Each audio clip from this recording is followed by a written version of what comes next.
Hey guys, my name is Chris. Thanks for checking out the video today. What I'm going to show you is how to connect your phone to Apple CarPlay in your BMW. So what we're going to do is I have a phone right here. I'm going to demonstrate how this works.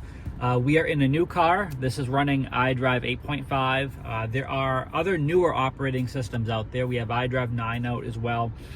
Some of this is going to be pretty similar. The points where you may go in your iDrive system may be a little bit different, but I'm sure you will definitely kind of get the idea of what's happening. What we're going to do today, because we are just connecting to Apple CarPlay today and keeping it pretty straightforward, is I'm going to touch the Apple CarPlay right away. But before I do that, on my phone, I am going to go under my settings. I'm not going to go under Wi-Fi, by the way. I'm going to go under Bluetooth. You can see I've connected to quite a few BMWs lately. We're going to have our Bluetooth menu open before we touch this. A lot of people think they need to have Wi-Fi open. That's actually not true. So I'm going to touch Apple CarPlay, and it is immediately going to find the name of my device. So we're going to touch that, touch confirm.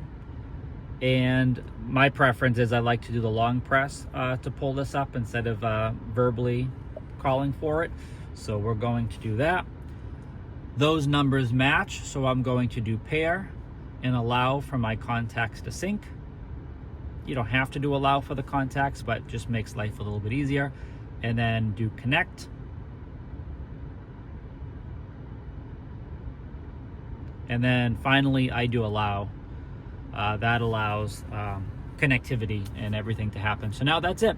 So now this is my Apple CarPlay on my phone. So this is basically, it's not quite a mirror image, but close to it. So the first page is going to be my Apple apps. This is all coming from Apple. So this is my phone app from Apple, Apple Music, Apple Maps. Here's my messages, anything I'm playing, audiobooks, podcast, my calendar, settings. So this is all coming from my phone.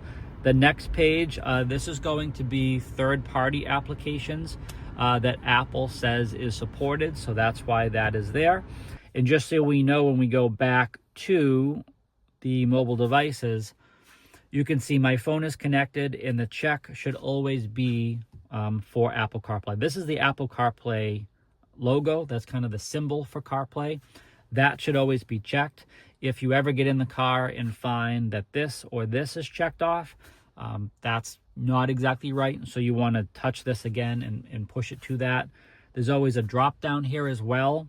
It tells you literally that you're connected to Apple CarPlay. If it shows telephone, Bluetooth audio, that means it reverted back to the iDrive system for whatever reason.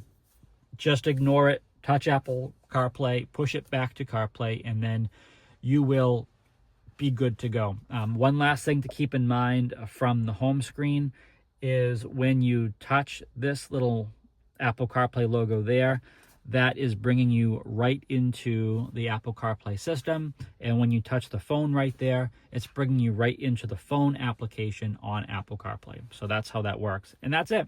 Hopefully this has been helpful, showing you how to connect your iPhone to Apple CarPlay. Thanks again for watching, guys. Please make sure you subscribe so you can always stay up to date with the latest content. Check out the great links down below, and I hope you have a great day.